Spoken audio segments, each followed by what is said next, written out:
በስመ አብ ወወልድ ወመንፈስ ቅዱስ አሃዱ አምላክ አሜን። ጌታ ሆይ በዚህ ወራት ለእስራኤል መንግሥትን ትመልሳለህን?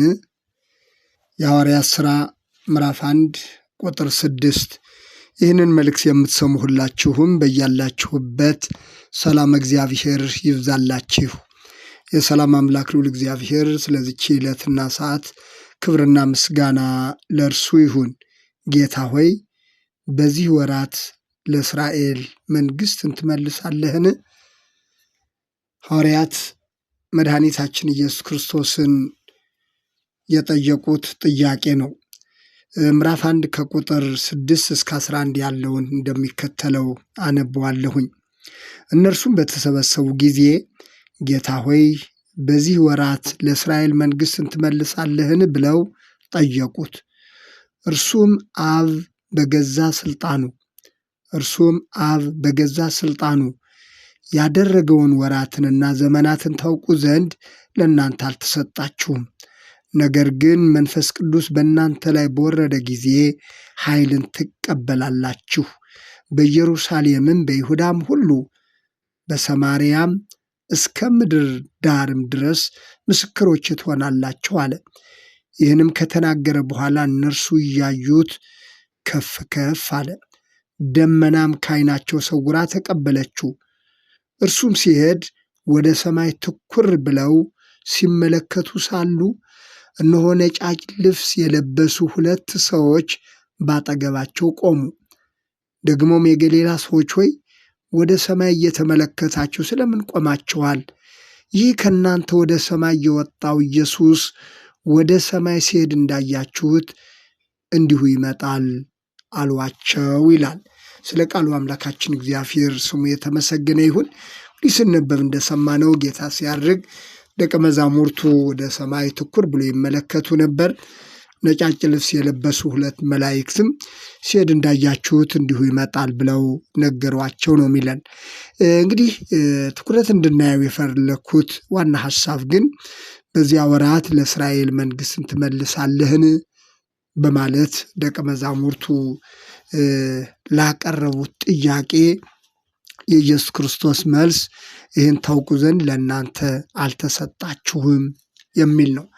እንግዲህ መድኃኒታችን ኢየሱስ ክርስቶስ እነዚህን ደቀ መዛሙርት ሲጠራቸው ስለ እግዚአብሔር መንግሥት፣ ስለ መንግሥተ ሰማያት ይመሰክሩ ዘንድ ነው። ስለ እግዚአብሔር መንግሥት በብዙ ተምረዋል። መንግሥት ትምጣ ብላችሁ ወደ ሰማይ አባታችሁ ወደ እግዚአብሔር ጸልዩ ተብሎ ስለ እግዚአብሔር መንግሥት በብዙ መልኩ ክርስቶስ ያስተማራቸው ሰዎች ናቸው። ለእናንተ የመንግሥተ ሰማያትን ምስጢር ማወቅ ተሰጥቷቸዋል ተብለው የተነገራቸው ደቀ መዛሙርት ናቸው። ይሁንና መንፈስ ቅዱስ እስኪወርድላቸው ድረስ የተማሩትን ትምህርት የእግዚአብሔርን መንግሥት ምስጢር ጉዳይ እንዳላስተዋሉ ያስረዳል። ስለተጠሩበት ጥሪ፣ ስለ ሰማያዊ መንግሥት፣ ስለ እግዚአብሔር መንግሥት የተነገራቸውን ሁሉ ገና ልብ እንዳላሉና በመደናገር ውስጥ መሆናቸውን የሚያስረዳ ክፍል ነው። አንድ ሰው የተማረውን ትምህርት መንፈስ ቅዱስ ካልገለጠለት በቀር የሰው ልጅ ስለተማረ ስላወቀ ብቻ ሰማያዊውን መንግሥት የመንግሥተ ሰማያትን ምስጢር ጉዳይ ማወቅ እንደማይችል መረዳት እንደማይችል የምንማርበት ጉዳይ ነው። እነዚህ ሰዎች አሁን ማስተሳሰባቸው ያለው ስለ ሀገራቸው ስለ ምድራዊ መንግሥት ጉዳይ እንጂ ስለተጠሩበት ሰማያዊ መንግሥት ጉዳይ ስለተጠሩበት የእግዚአብሔር መንግሥት ጉዳይ ገና ልብ እንዳላሉ የሚያስገነዝብ ጉዳይ ነው። ጌታችን ኢየሱስ ክርስቶስ በጲላጦስ ፊት ተከሶ በቀረበበት ሰዓት የተናገረው አንድ ቃል አለ። መንግሥቴ እስከዚህ አይደለችም። መንግሥቴ ከዚህ ዓለም አይደለችም። መንግሥቴስ ከዚህ ዓለም ብትሆን ወደ አይሁድ እንዳልሰጥ ሎሌዎቼ ይዋጉልኝ ነበር ነው ያለው።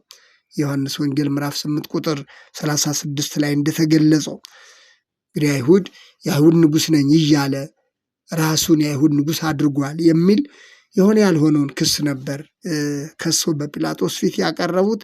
ጲላጦስም ይህንን ስለሰማ ይህንን ስለሚያውቅ የአይሁድ ንጉሥ ነኝ ብለሃል በሚል ላቀረበለት ጥያቄ በጲላጦስ ፊት ጌታ የተናገረው ቃል ቢኖር መንግስቴ ከዚህ ዓለም አይደለችም። ልብ በሉ፣ መንግስቴ ከዚህ ዓለም አይደለችም። መንግስቴስ ከዚህ ዓለም ብትሆን ወደ አይሁድ እንዳልሰጥ ሎሌዎቼ ይዋጉልኝ ነበር። ምክንያቱም እርሱ ብዙ ሎሌዎች አሉት፣ ሰራዊተ መላእክት አሉት፣ ይዋጉልኝ ነበር። አሁን ግን መንግስቴ ከዚህ አይደለችም ማለት። ምድራውያን መንግስታት መንግስታቸውን የሚያጸኑት በሰው ደም ነው። ዛሬም ድረስ ምድራዊ መንግስታት መንግስታቸውን ለማቆየት መንግስታቸውን ለማጽናት ብዙ የሰው ልጆች ደም ይፈሳል። ሰማያዊት መንግስት የሆነችው የእግዚአብሔር መንግስት የተመሰረተችው ደግሞ የሕያው እግዚአብሔር ልጅ ክርስቶስ የራሱን ደም በማፍሰስ በራሱ ቤዛነት እንደሆነ የሚታወቅ ነው። ስለዚህ የምትመጣውን የእግዚአብሔር መንግስት ለሰው ልጆች ሁሉ ይመሰክሩ ዘንድ ከኢየሩሳሌም እስከ ምድር ዳር ድረስ ይመሰክሩ ዘንድ ደቀ መዛሙርቱ ለዚህ የእግዚአብሔር መንግስት ተጠርቷል። የሚገርመው ግን መንፈስ ቅዱስ እስኪወርድላቸው ድረስ ሰማያዊ መንግስት እንደተሰጣቸው ሰማያዊን መንግስት እንዲመሰክሩ የተጠሩት ለእግዚአብሔር መንግስት የተለዩት እነዚህ ደቀ መዛሙርት እስከ መንፈስ ቅዱስ መውረድ ድረስ ለ3 ዓመት ከምናምን የተማሩትን ትምህርት እንኳን ማስተዋል እንደተሳናቸው የእግዚአብሔር ቃል ይመሰክርልናል። ወንጌለ መንግስቱን ለሰው ልጆች ይመሰክሩ ዘንድ የእግዚአብሔር መንግስት እንደቀረበች መንግስተ ሰማያት እንደቀረበች ክርስቶስ ወንጌሉን አገልግሎቱን የጀመረው መንግስተ ሰማያት ቀርባለች በሚል ነበር። ደቀ መዛሙርቱም ይህንን ከእርሱ የተቀበሉትና ከእርሱ የሰሙትን የእግዚአብሔር መንግስት ነገር እንዲያስተምሩ እንዲሰብኩ ተጠርተው ስለ ምድራዊ መንግስት ይናገሩ ነበር። የእግዚአብሔርን መንግስት የእስራኤልን መንግስት መች ትመልሳለህ የሚል ስለ ምድራዊ አስተሳሰብ ነበር ጥያቄ ያቀረቡት። ስለዚህ መንፈስ ቅዱስ ከወረደላቸው በኋላ ነበር ይህንን እውነት ማስተዋል የቻሉትና የተረዱት። እስከዛ ድረስ ግን የተነገራቸውን ሰማያዊ ምስጢር ለምስክርነት የተጠሩበትን የእግዚአብሔር መንግስት ነገር በምድራዊ አስተሳሰብ ይቀይሩ ነበር። በምድራዊ አስተሳሰብ ተይዞ ነበር። በከፍተኛ መደናገር ውስጥ ነበሩ። ስለ ምድራዊ መንግስት እያወሩ ነበር። ክርስቶስ የጠራቸውና ለዚህ ለእርሱ ደቀ መዝሙርነት ለሐዋርያነት የጠራቸው ግን የእግዚአብሔርን ሰማያዊ መንግስት የማታልፈውን የምትመጣውን መንግስት ይመሰክሩ ዘንድ ነበር። አሁንም ወገኖቼ እንዲህ አይነቱ አስተሳሰብ እንዲህ አይነቱ የተደናገረ ሁኔታ ዛሬም በምድር ላይ ሰፍኖ ይታያል። በዚህ ዘመንም እየሆነ ያለው ሁኔታ ይህ ነው። ብዙ ሰዎች መንፈሳዊ መሪ፣ የሃይማኖት መሪ፣ የሃይማኖት አስተማሪ ሆነን አስተሳሰባችን ግን ምድራዊ አስተሳሰብ የሆነብን የእግዚአብሔርን መንግስት ለመስበክ ስለ እግዚአብሔር መንግስት እንድናወራ እንድንመሰክር ተጠርተን የሃይማኖት መሪና መንፈሳዊ መሪ ተብለን አስተሳሰባችን አሁንም ምድራዊ አስተሳሰብ የሆነብን ጥቂት አይደለንም። አሁን ላይ በምድራችን ላይ እየሆነ ያለው ሁሉ እንዲህ አይነት መደናገር የበዛበት ሁኔታ ነው። የምናወራው ስለ እግዚአብሔር መንግስት ነው። ኑሯችንና አስተሳሰባችን ደግሞ ስለ ምድራዊ ነገር ስለ ምድራዊ መንግስት አስተሳሰብ የሆነብን ጥቂቶች አይደለንም። አንድ ሰው ለስራ ጉዳይ ውጭ ሀገር ደርሶ የመጣ ሰው ሲናገር ለጸሎትና ለአምልኮ ወደ ቤተ ክርስቲያን ሲሄድ አንዱ ጋር ሲሄድ እዚህ ለምን መጣ ብሎ ይጠቋቆሙብኛል አለ።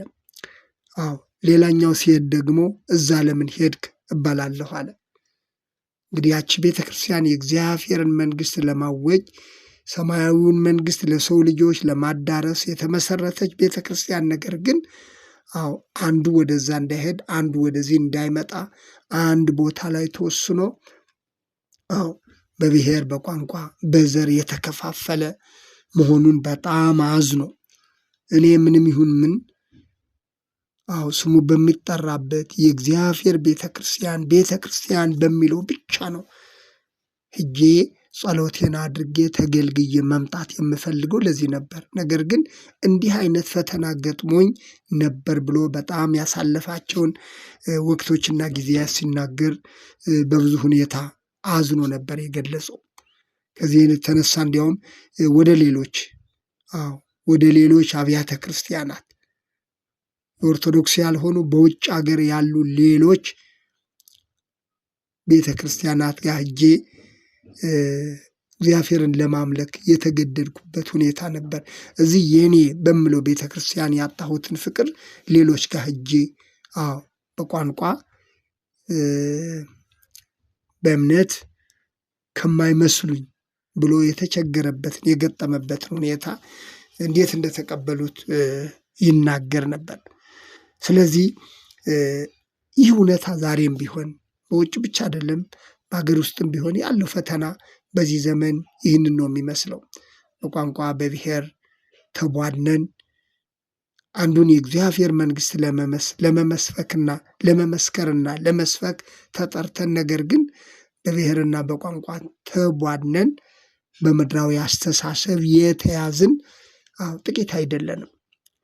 ስለዚህ እዚህ በሐዋርያት ሥራ ምዕራፍ 1 ላይ የተገለጸው ደቀ መዛሙርቱ የጠየቁት ጥያቄ በዚህ ወራት ለእስራኤል መንግስት ትመልሳለህን ብሎ የጠየቁት ምድራዊ አስተሳሰብ ጉዳይ ዛሬም ብዙዎቻችን የተያዝንበት ጉዳይ ነው።